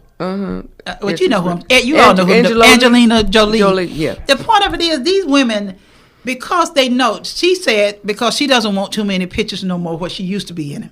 Because she was doing all kind of crazy stuff. But she said no, she looked at her children and she didn't want them to see her doing all the things. So now if you notice, she has movies what promotes youthfulness or whatever. And I don't know why, I don't know nothing about no Eva, but I love her the way she acted on Maleficent, because when I saw her getting made up for that second one, I said I want to see that one too, and I was ready to go. I don't care what COVID was. I was going to that movie house. But see, with me, I could go in a movie, get my little popcorn and my little candy and my drink and prop up on them seat with my foot up there on the second one and look at any kind of movie. I'm ready because I love being to myself. I enjoy being with me myself, if you understand. And that's me. good. And see, that's why I said now I'm trying to decide, Dad, if you're going to let me marry, my husband may not see me a lot and I may be in the house. Oh, Lord. Look at my sword over there. Oh, Lord. Because I love me, and that's why I come and say I love me in the sense of I can be to myself and love myself. Because I'm knowing Dad sitting right there, and he watching me like he would if I was on the floor like a little child. He's saying, she all right. You know how you say, she all right. She right. Good Just check. She quiet. Especially when the kids get quiet. Oh, let me see what into. There you go, Mama, right there. Because, that's one thing, too, and I thank God. Father, I thank you. And that's why I was saying about my babies. Growing up, my babies, like I said, we raised them in such a way in the Lord in prayer that we would, amaze people in restaurants and stuff. You have a baby like step right. in your arm all the way up every year. But we would go to big fancy restaurants and you could see I'm going to say it, white people be watching. I'm like, and then usually they'll come on over to me and say, what do you do with your kids?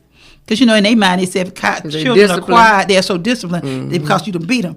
And they would be just happy, but they wouldn't be a sound. And then when they would come to our house and everything, they'd be like, where are your children at? Because, they were for you to bombard them. Mm-hmm. But they said, where are the children at? They sleep or something? I said, no, they're up in each room. And they would say, some of them, Christian would know what it was. But I said, no, because if you love your child in such a way, and like I say, and they know, that's more or less what it is. And we train up our children in the way that they should go, so when they're older, they may not depart. But now, when they depart, and when they get older now, they may do some crazy stuff. Yes, they did. I told you about my children.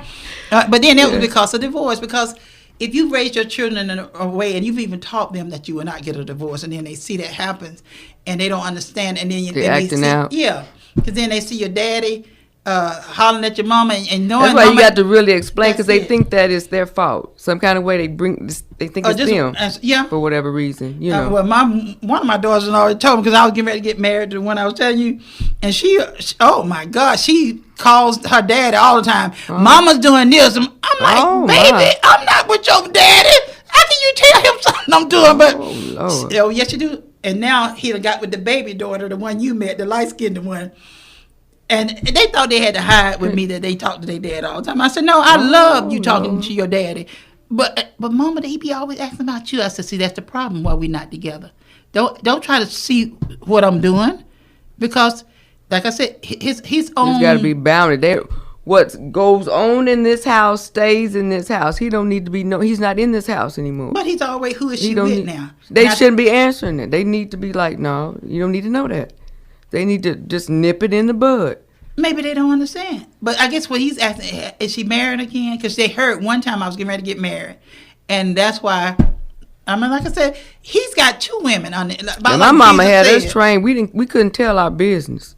When people be asking, well, who your mama going with? Really, that's the way we're supposed to be raised. Keep your business inside your own house. But I don't know why. See, that's why I think the wives, and I try to encourage them to know he loves you. Even though maybe I had to repent of that, because I know, he lust after you. Because that's the reason he at one time came to me back right before he started marrying all over the place. He said, are you going to come back to me? Because, I can't do without sex.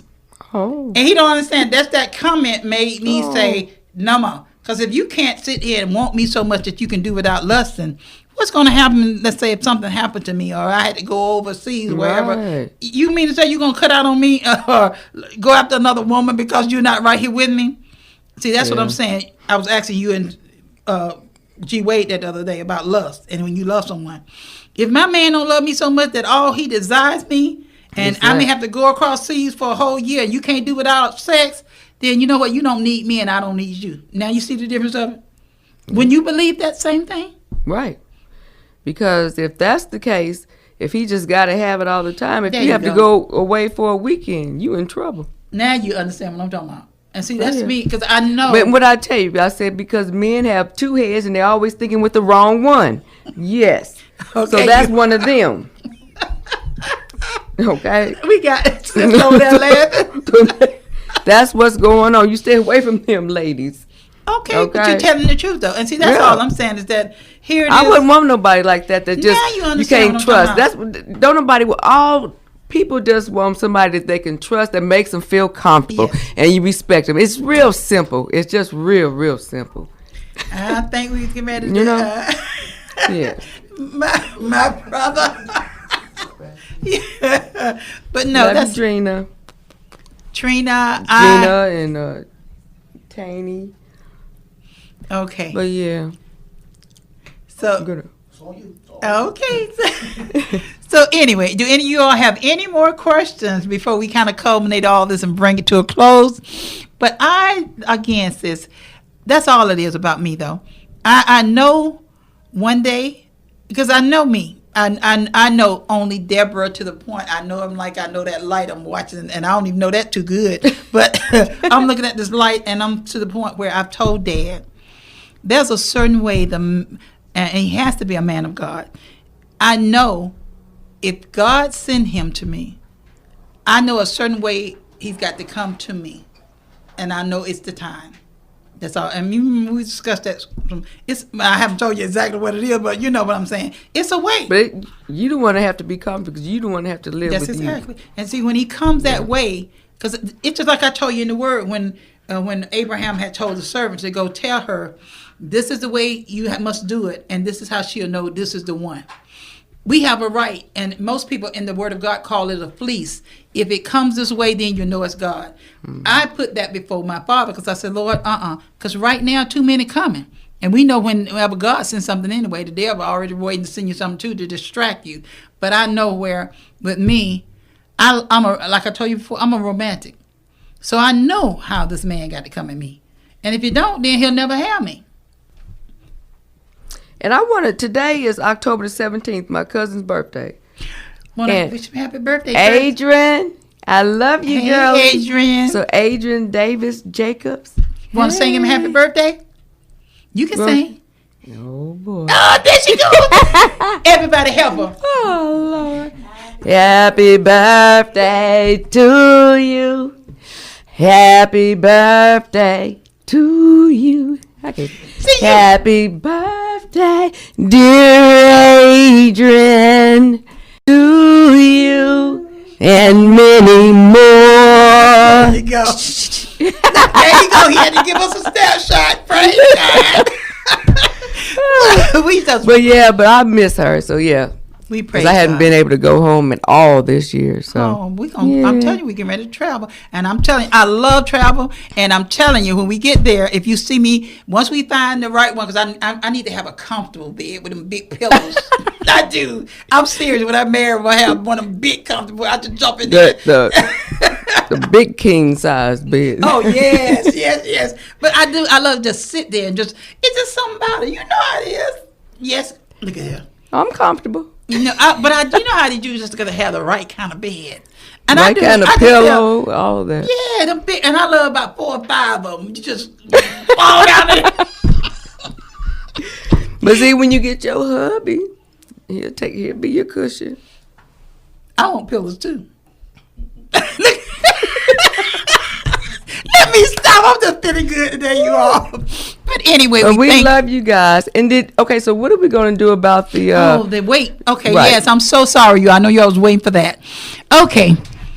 As again, and I don't want to sit there and cheat on it either, because I know last week you heard me say that, yes, my gynecologist said I'm more water weight, and so I'm not going to cheat on the situation, because many people have fat they got to lose. But because I know that's our problem too. I noticed that a lot of people having a problem. A lot of people just say COVID is the way. No, it ain't COVID only now, because everybody didn't have to eat and get big as the house. But because I'm concerned about ladies, listen, it's about your health. Many of y'all health problems come from your weight, and I'm serious. And that's why we sometimes eat a lot. And like I said, and you may feel that I'm all right. And I heard where they used to tell you, it first started with Monique when they said, oh, fat is something. She always had some kind of cliche about being fat. No, it's about your heart. Serious. Mm-hmm. So if you know you went to your gynecologist, your doctor, and they're saying everything else is good in the sense of your health, then I'm not trying to come at you about, oh, you this and that, but about your weight. At least get it comfortable. Just start trying to say, you know what, I'm just going to lose some of this off of me. Not for no man, like Sister Sean said last week. We ain't talking about that. It's got to be for you. There you go. Because when I lose my weight, it's not about that. But if you was to come to my house, all the way down from the bottom to the garage, I have about I think 4 more sacks of number of clothes that I've never worn. And I'm talking about buy them, and then over in the garage, and we moved in, just packed up. And then up in my downstairs entrance closet, packed to capacity. I done got clothes out of cleaners, bought clothes, and it's packed to capacity. Go up my stairs in the first, the media room. All the big clothes in there. I don't, and that's what I love to do too. I don't like to wash clothes. I put them in the cleaners. So I done made that man rich, Mr. Kim. So I mean, in every one of my walk-in closet, number clothes galore. So I had packed them up. And you know what? Walked in one day and all my shelves had failed. All of them were clean. In my other blue room, nothing but. I mean, when I say capacity, when you go in there, you know you got to pour, try to find something. And then in the other room where my son sleeps there, when he come over there, packed. He said one time when he was over there, when he lived with me, he said, Mom, where am I going to put my clothes at? He said, because all them clothes you got in everybody's closet, I can't put them nowhere. But see, that's the point of it is. And then I said, well, you know what? When I buy clothes, I say, okay, I'm going to lose them 10 pounds and I'm going to get in there. Right. And he lost them 10 pounds yet. And God finally had to say that being selfish now. You got too many young ladies. And if you all are women that really work or whatever, listen, if you need nice corporate clothes, because I can't wear them. I mean, and I want to get down to a size 12, so what am I going to do with all them clothes then? I really do. But I want it for my health-wise, because if I start traveling, I want to be able to sit there and run down the run, what you call it, where the airport at the run. I don't think you can do that. They'll come after you. If you running? Oh, yeah, you can't be running. What you talking about? Where are you trying to run at? Nowhere in the airport. Will people be walking? I guess that you. They gonna come after. They gonna think she didn't drop the bomb or something. You can't run. You can't run. But anyway, I seen that before. They got on that mountain. Whoa! Oh, seriously? He was playing. He got He had a little too much, I guess, on the plane. He got off and just skipping, and they thought something was going on. They had to go on and contain it. But no, you know what I mean. No, because now you want to be able to just go ahead and just move. Yeah, because I hate, freely. Yes, because I hate to sit there and go up in there. So that weight. I got a lot of junk in my trunk, but I am limber. No, I can still. I can still move. So I hadn't got to that point. Where it was like, oh, I got to really do something, but I still need to do something. That's why I'm going to the gym. So I always have, I always have to lose weight. That's just a part of my DNA.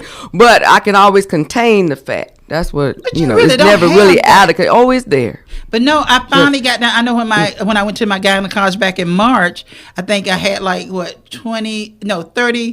BM, which is body mass fat. So, because she was saying, you sure? I said, yep. I said, but I got 10 body mass, and that's more or less you got to get the inches off. So it's not like loose fat. but you got body mass. And so when she told me that, she said, other than that, you healthy. She said, but I said, I don't eat. She said, I'm just telling you, if you was to exercise a lot and get your metabolism up, she said, that's all you literally need. And so when she called me, I was like, she said, no, you're real good. She said, you're real good, but you just need to go ahead and start exercise. And I did, because I had to agree with her. Because I'm always, when I'm in the office, I'm either sitting down, or when I'm going back and forth, I'm sitting down. And the client I just met, and do you not know I met a young lady, I went to pick up one client, and this lady pulled in right behind me, and then I'm going to get ready to come and bring it to a close. But she came in behind me, and I was like, you know how why don't you just go around, because it was over there. But no, it was a reason. Because if I had just told her to go around, we wouldn't have never allowed God to use this young lady from Florida. But she just kept just sitting there, and I'm like, why she just don't go around me like this? And the other lady saying, yeah, and she wanted to say something. I said, no, you don't talk to nobody. She came up, she said, do you know anything about, and she asked about the apartments that the lady lived in. And when she got through talking, I said, oh. And then she gave me a testimony. Well, gave us a testimony. She said, I came up here from Florida, and my daughter was in a mass accident. So, that brings your mind toward God. And she said, but no, let me tell you the testimony. Oh, the car was messed up. I'm talking about when I said, and I believe I saw it on the news. But God, she said, God spoke to her to start speaking the word. And, like I was telling you, cursing the spirit or whatever. She cursed it too. When she got up here, the girl was able to walk out the car and everything. See, that's when you hear the power of God. So that's why. And then she started prophesying.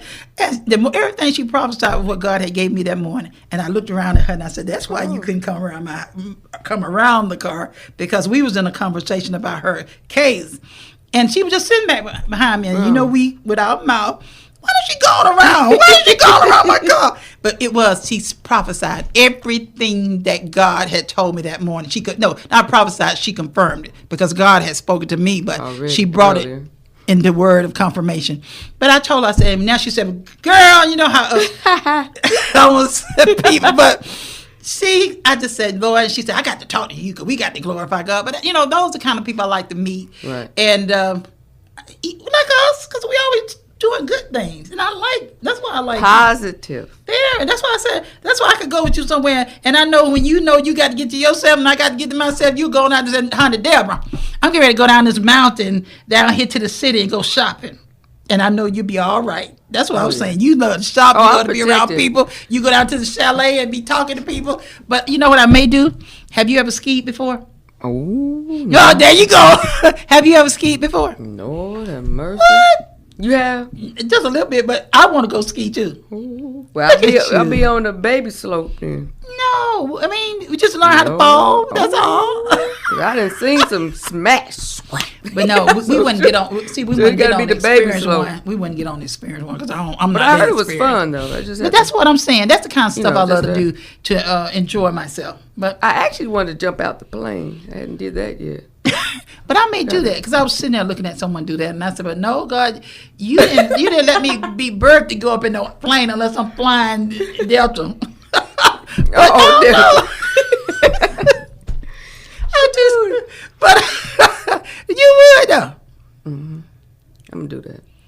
I mean, I may just. And I'm screwed, because I did the zip line. Ooh, now I would love to do a zip line. I would love to do a zip line. I always loved to watch Tarzan when I was little, and I always loved the way they always used to scream, and so that's what I did. I was Tarzan and Jane, and I screamed that back and forth. It was just amazing. All right, he just smiling. He's handling we laughing because whatever happened in the other room brings him in. But laughing. Be safe, everybody. Yeah, and let us show you something. My sweet sister had got us these masks. And I don't know why I hate masks. Every time I go in the store, I had to go in Kroger today. And everybody watching me. I be knowing sometimes they just watch me like, this lady just bold as she want to be. I come in stores, and I get even saying, I can't tell her nothing, because she may be one of them Karens, But no, I said, I'm supposed to have my mask on. Yeah, you're supposed to have your mask on. But anyway, we have some beautiful masks that my sister got for us, but we praise God. Beautiful masks. But until next week, and we may have Tanny. I think that's Tanny, the one that's the psychiatrist. Oh no, that's Lorraine. Lorraine Trimmer. We may have to talk with you before next week, and we may let you at least call in then, and that way you can talk to some people if they have a question or whatever. But she's going to tell you more about the weight thing, and then we can know what we're going to do for people who want to lose weight. So, we're saying about 35 pounds? 35 pounds. I mean, at least 35 pounds, because I'm looking at once we lose these pounds, and like I tell you, if you go over it, and I don't know, we have to differentiate what God is going to allow, but the point of it is, if you sit there and ask God, Lord, I want to become healthy. If you're not healthy, if you are healthy, just you want to lose some weight. And really, what Sister came to me about is maybe doing something here too in Atlanta, if I'm not mistaken. I maybe just rent what is that big old beautiful hotel in Buckhead or even up in Perimeter, and just take care of all the ladies. Just come there, we just enjoy ourselves or whatever. Everybody who lose weight, and I just pamper you all. We get a spot to take everybody to, and we just spend some time. And you know what? It's about just enjoying one another and loving one another, because that's what I'm about. I love loving people. I love it. Mm-hmm. And if you see me disappear, you enjoy yourself, because that's just Deborah. I told you I'll sneak away.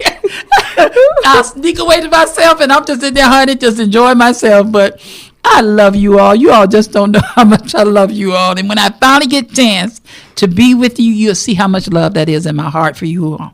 Till next week, this is Pastor Deborah Curry and Sean Sims.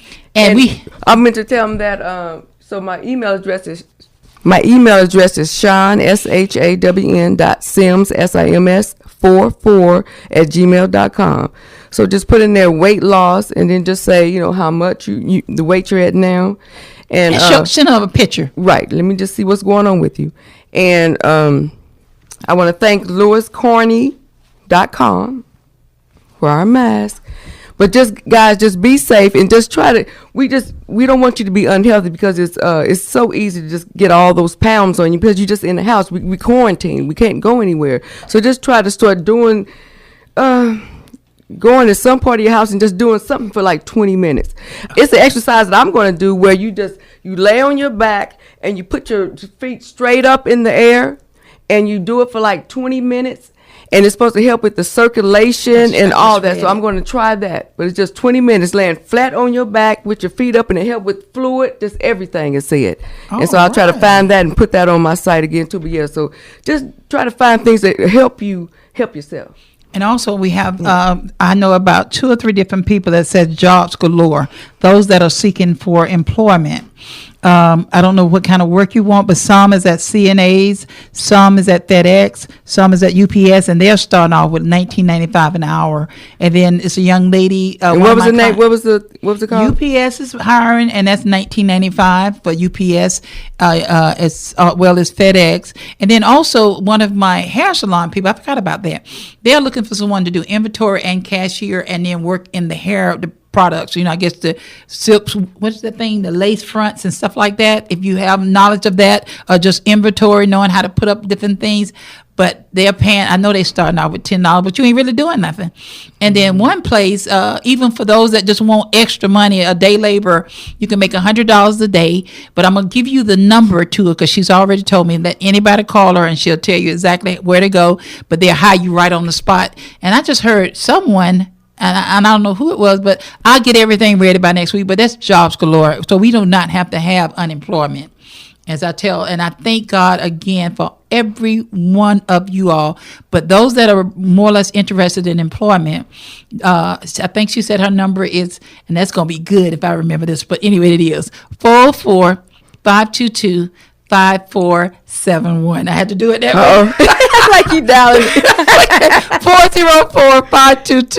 404-522-5471. I look at the digits, I dial. 404-522-5471. Her name is Miss Rhonda, and she's already looking for anybody who want to call, and she'll tell you exactly how to go get this job. And I'm telling you, even at the place she's over, I told her she's going to own it next, because that's one. What area is she in? These are everywhere. Okay. And then they have a job fair. Somebody just called me. I forgot who that is. And they said to hide that. But anyway, we have everything ready by next week. But these are places where, and everywhere I go, it seems like I see somebody hiring. So we're going to try to remember you. If you need a job, let Sean know if you need a job. And she will get back with you on exactly what jobs are available. Again, Thank you for taking time to listen to Be Repair safe. the Breach. Love you. I wish I knew how to talk a sign language. You know sign language? Uh, Okay. what was the Look why? at her. I the bi- love So, well, I guess you can You. do that, right? Oh Oh, yeah. yes. I and then just say love. love you. Oh, I Who knows? Don't let love. But I love you all. Love you. Okay, so I Until next week. Oh, she knows it. Okay. be. And you, what was the you? Somebody who has sign language, we may have to hire you to come on. So those that don't know, but we love you all, really do. We love you. Keep us in your prayers, and until next week. Check out the Thinking Out Loud Network at thinkingoutloudnetwork.com.